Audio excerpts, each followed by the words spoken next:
Kemudian untuk bidang studi prioritas di tahun 2025, jadi setiap tahun untuk timelinenya sendiri tadi sempat juga saya spill sedikit untuk prosesnya ya. Ini sebenarnya kayak pada umumnya semua beasiswa itu kayaknya sama aja. Yang pertama kita akan mulai dari penerimaan aplikasi ya. Jadi itu kayak misalnya kalian harus submit dokumen-dokumen penting. Nanti kita bakal bahas juga di slide selanjutnya. Itu ada harus submit dokumen apa aja. Lalu kemudian oh ya untuk pembukaan penerimaan aplikasi itu biasanya sih di bulan Januari akhir atau Februari awal ya untuk AS. Lalu kemudian setelah itu due date-nya biasanya kayak di akhir atau di ya di akhir atau di awal Maret gitu. If I'm not mistaken, nanti kita coba lihat lagi untuk panduannya karena setiap tahun itu pasti akan berbeda-beda. Di cohort saya juga beda dan mungkin di tahun selanjutnya itu akan beda. So that's very important to always check the timeline juga ya yang ada yang udah dilampirkan oleh pihak Australia Awards di websitenya mereka. Nah, kemudian setelah seleksi administrasi itu akan masuk ke seleksi wawancara dan juga tes IELTS gitu. Nah, tadi udah sempat juga saya mention bahwa memang di dalam beasiswa ini tuh untuk eh, tes IELTS-nya apa ya? Kita memang unik gitu. Kalau misalnya kalian belum punya sertifikasi TOEFL, kalian bisa tes IELTS dan itu dibayarkan juga dari mereka. Dan itu juga bisa digunakan untuk daftar kerja ataupun daftar beasiswa yang lain gitu. Jadi nggak ada misalnya rules yang rigid gitu dari mereka yang misalnya kalian nggak boleh pakai sertifikasi itu untuk keperluan yang lain. Nah, tapi kalau udah punya IELTS itu berarti kalian bisa waive aja, eh which is kayak berarti kalian nggak usah terlalu fokus pada tes bahasa Inggrisnya, tapi kalian bisa fokus kepada eh apa namanya kepada wawancaranya aja gitu.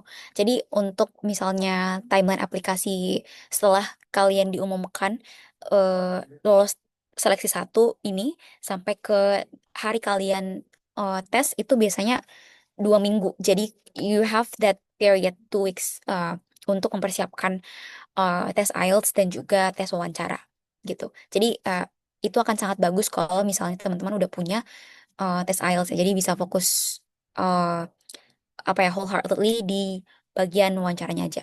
Nah, kemudian setelah itu kita ini sih masuk ke pengumuman seleksi kedua atau ini sebenarnya bisa dibilang kayak pengumuman final ya dari AS. Nah, jadi sebenarnya yang pada akhirnya tuh final results-nya tuh nggak ditentukan dari pihak Australia Awards Indonesia nih, tapi memang dari pihak Australian government di sini, yaitu di Fed tadi, yang akan eh menyeleksi lagi. Jadi kan udah dapat rekomendasi ya dari setiap negara gitu, dari Indonesia, dari mana aja, dari Thailand, dari Vietnam, dan kemudian mereka kemudian akan apa ya menyeleksi lagi background check kalau nanti akan diumumkan final results-nya itu di bulan Agustus. Biasanya sih kayak sebelum hari kemerdekaan ya sebelum tanggal 17 itu udah diumumkan. Jadi kayak sekitaran awal-awal Agustus lah pengumuman finalnya.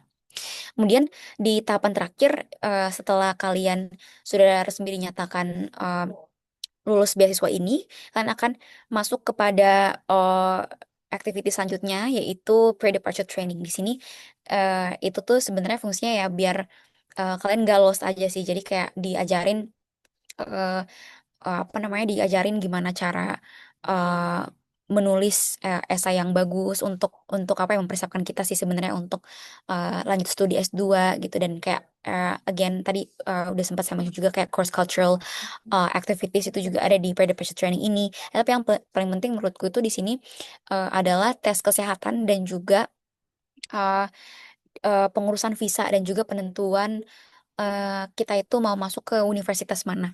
Nah, eh, dulu itu saya sharing pengalaman sedikit ya.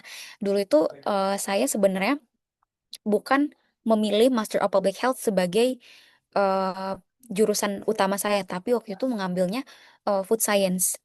Nah, itu kan sebenarnya Food Science dan juga Public Health itu masih masuk ke dalam satu payung yang berbeda ya. Kalau sorry satu payung yang sama ya kalau dalam cohort saya. Jadi eh, masih masih bisa dikaitkan food science dengan nutrition gitu. Jadi pada saat itu apa namanya, saya ambil food science, lalu di essay aplikasi dan juga di interview itu saya masih elaborasi tentang food science dan gimana caranya kita bisa nge-prevent atau mencegah stunting ya, dan juga meningkatkan uh, nutrition di masyarakat gitu dengan ilmu food science. Nah, tapi waktu di PDT ini aku dapat kayak apa ya, enlightenment lah. Karena kita bakal disediakan academic advisor dan academic advisor ini ready untuk menjawab semua pertanyaan-pertanyaan ataupun kegundahan kita tentang kuliah di Australia dan bahkan hal-hal yang kayak personal banget kayak misalnya saya yang dulunya berpikir pengen pursue food science tapi tiba-tiba kayak masih merasa apa ya, masih merasa unsure, hesitate gitu kayak apakah kontribusi ini tuh benar-benar selaras dengan apa yang saya inginkan ke depannya gitu. Jadi saya sempat curhat juga sama academic advisor ini, lalu semacam kayak dapat pencerahan lah, dan semakin yakin lagi untuk kayak mengambil apa namanya, eh, Master of Public Health aja. Jadi yang awalnya food science itu jadi apa ya, kayak teryakinkan untuk ngambil Master of Public Health aja gitu. Nah, tapi itu memang di AS ini tuh kita masih diberikan fleksibilitas ya untuk mengganti jurusan dan juga universitas. So, I think kayak the important points adalah kita memang harus lulus secure beasiswanya dulu, baru nanti uh, untuk tahapan visa, untuk tahapan aplikasi ke kampus, untuk pemilihan jurusan itu tuh bisa kita pusingkan nanti aja pas udah di bagian PDT ini gitu. Tapi make sure juga eh, isu yang kita ambil itu harus apa ya, masih masih di dalam satu payung yang sama. Jadi kalau misalnya awalnya ambil food science tapi kayaknya masih agak agak agak kurang serak gitu, itu bisa bisa banget untuk pindah ke subbagian yang lain, yang ke bagian health. Yang penting kayak kita masih berada di satu payung yang sama dan kita emang yakin betul-betul bahwa jurusan yang bakal kita ambil itu udah selaras dengan apa yang kita inginkan ke depannya gitu ya. Oke, mungkin kita break dulu.